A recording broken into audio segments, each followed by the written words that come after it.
Partai Keadilan Sejahtera mengunjungi kantor DPP Partai Golkar. Sejumlah elit PKS yang datang diantaranya Sekjen PKS Abu Bakar Al-Habsyi, Ketua DPP PKS Al-Muzamil Yusuf, serta dua juru bicara PKS Pipin Supian dan Ahmad Mabruri.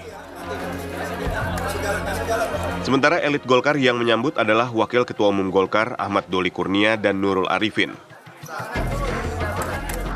Sebelumnya Partai Golkar juga dikunjungi Partai Nasdem.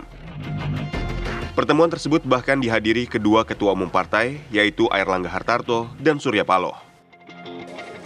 Merapatnya dua partai yang berada dalam koalisi perubahan ke rumah Golkar menimbulkan sejumlah pertanyaan.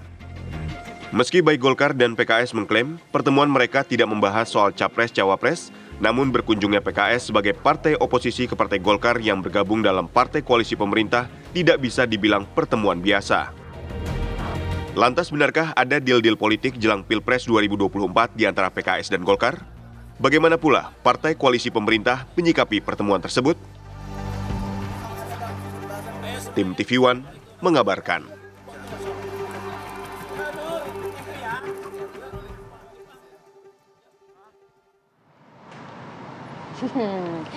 Menarik kalau kita bahas, karena kemarin sesuai judul kita, habis Nasdem terbitlah PKS ke kantor Golkar. Dan kita hadirkan semua narasumber yang berkaitan pagi hari ini, langsung saja kita sapa. Sudah hadir di studio ada Mas Pipin Supian, selaku juru bicara PKS. Assalamualaikum. Waalaikumsalam semua. Nah ini pantunnya cakep kemarin ya. Kita bacakan pantunnya nanti. Goda-goda. Ada juga Mas Hairul Umam, pengamat politik. Selamat pagi, assalamualaikum. Pagi Mbak, waalaikumsalam. Bang Masinton Pasaribu, Ya, politikus selamat PD pagi. Perjuangan.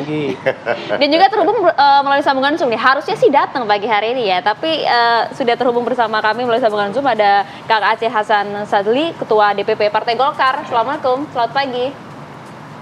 Selamat pagi, assalamualaikum Mbak Maria, Mas Bayu dan sahabat-sahabat saya tuh yang di studio, Mas Pipin, Mas Muhammad, nggak hadir di studio Iya ya. nih.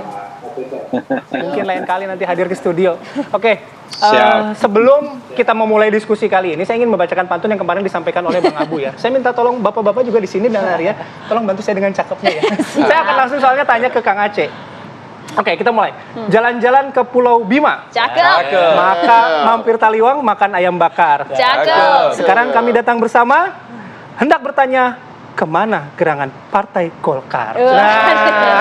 Tapi ada yang menarik, dari 4 pantun itu ada satu lagi yang menarik pantun yang dibacakan nih. Bunyinya gini, Putri Belayu membawa nampan. Cakep. Nampan berisi bunga hiasan. Cakep. Jika belum tentukan pilihan, ayo bergabung untuk perubahan. Itu langsung kita tujukan pertanyaan ke Kang Aceh dan di Partai Golkar. Jawaban dari pantunnya gimana Kang Aceh? Udah ada jawabannya moga-moga pagi ini ya. Iya, saya kira kalau mengajak ke koalisi perubahan kan Golkar sudah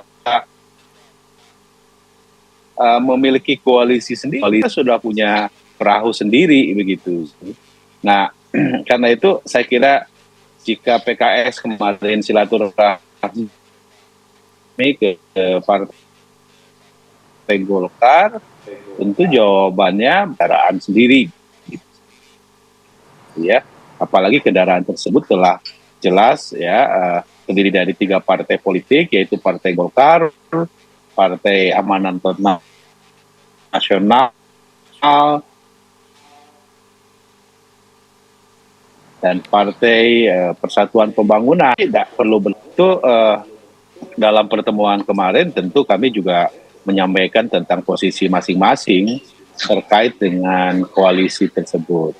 Namun ada satu hal yang cukup penting ya dalam konteks bagaimana membangun komunikasi politik antara partai politik dalam menghadapi pemilu 2024 yang suasananya sudah mulai terasa saat ini. Nah, komunikasi itu tentu harus dilakukan secara intens dengan siapapun dalam konteks bagaimana kita menjaga silaturahmi, menjaga agar suasana tetap kondusif dan tensi politik tidak membuat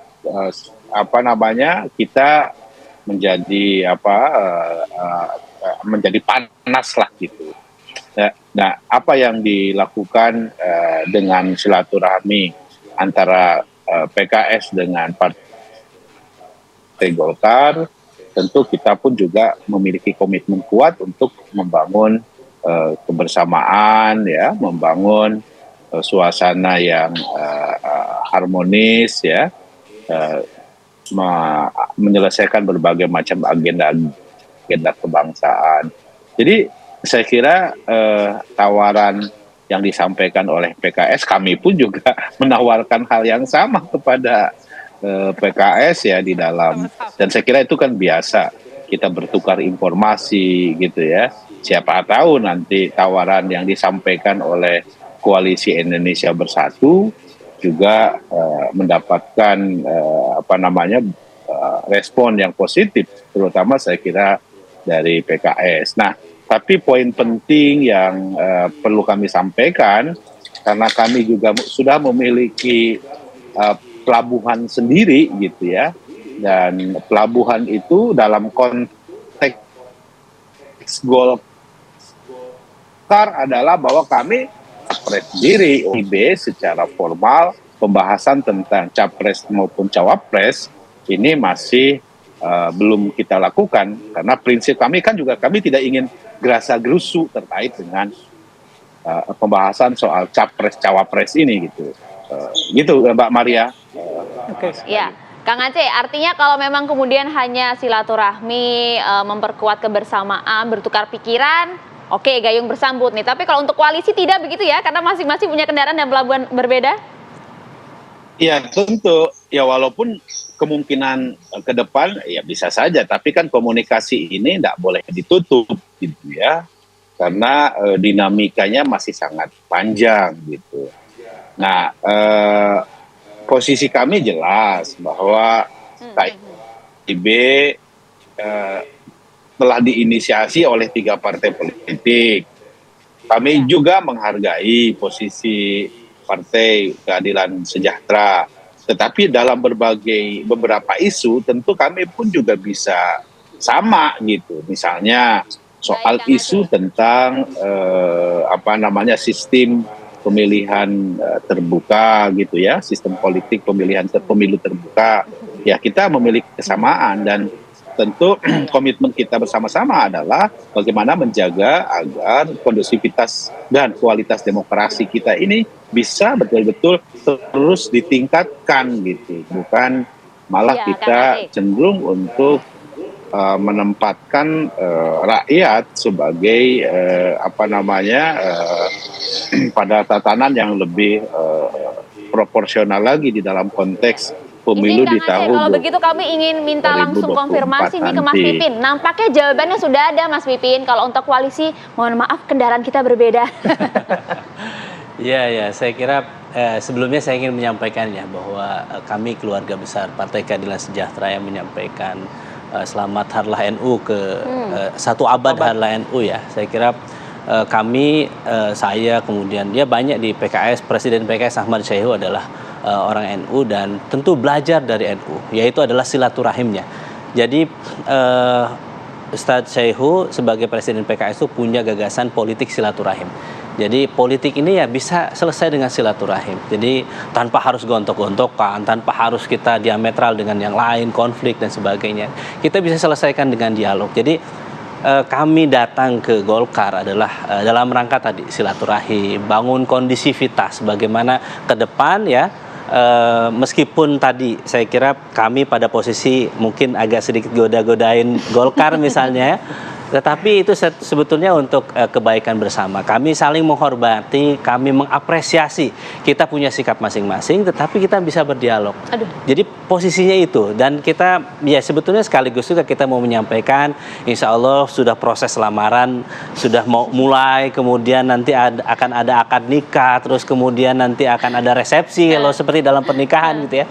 Dan kita menanyakan Golkar gimana nih, belum ada capresnya, ini kami sudah punya capres gitu. Jadi sebetulnya itu, dan kami sangat menghargai juga ketika ditanya gimana posisi Partai Golkar, kami tetap di KIB, dan ini bukan hanya sosok capres-cawapres, tetapi berpikir tentang kepemimpinan ke depan. Bagaimana kita mengajak seluruh elemen bangsa ini untuk kondusif, untuk melihat pemilu sebagai salah satu transisi kepemimpinan yang kira-kira bisa melahirkan pemimpin yang terbaik. Oke. Jadi waktu kemarin saya menangkaplah bagaimana Pak Erlangga menyampaikan ini bukan hanya sosok capres-cawapres, tetapi bagaimana kepemimpinan ini, kolektif kolegial, bagaimana kita membangun bangsa secara bersama-sama.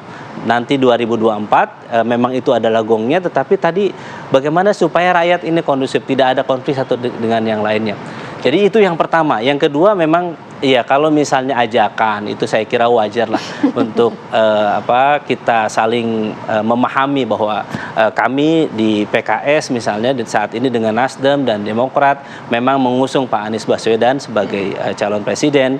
Saat ini mulai berproses lah, mulai tadi kita insya Allah mudah-mudahan ada rencana dalam waktu dekat ini berkumpul kembali untuk menyiapkan bagaimana nota kesepahaman kita ke depan, terus kemudian kapan kita nanti rencana mungkin PKS akan ada deklarasi yang melibatkan banyak pihak, misalnya kita nanti melibatkan DPW, DPD se-Indonesia misalnya untuk melihat bahwa ke depan kita insya Allah siap. Kita tidak ingin ada lagi politik sudden death, jadi di akhir-akhir baru menentukan siapa capres-cawapresnya gitu Bang Masinton. Jadi kita ingin dari saat ini supaya rakyat tidak seperti membeli kucing dalam karung. Jadi mereka tahu siapa capres-cawapresnya. PKS sudah menentukan bahwa capres-cawapres PKS adalah pertama adalah yang berpotensi menang, artinya yang disukai oleh rakyat Indonesia. Mereka mencintai capres-cawapresnya. Yang kedua adalah yang punya jiwa nasionalis religius sehingga bisa merangkul semua pihak. Dan yang ketiga memang yang punya simbol perubahan ke depan untuk Indonesia yang lebih baik. Saya kira tidak bisa menutup mata, mohon maaf Bang Masinton, saya kira rakyat Indonesia memang ingin ada perubahan ke depan dan itu yang kami cuplik dari berbagai hasil survei ya. Kita ingin lihatnya masyarakat kesini nih Bang.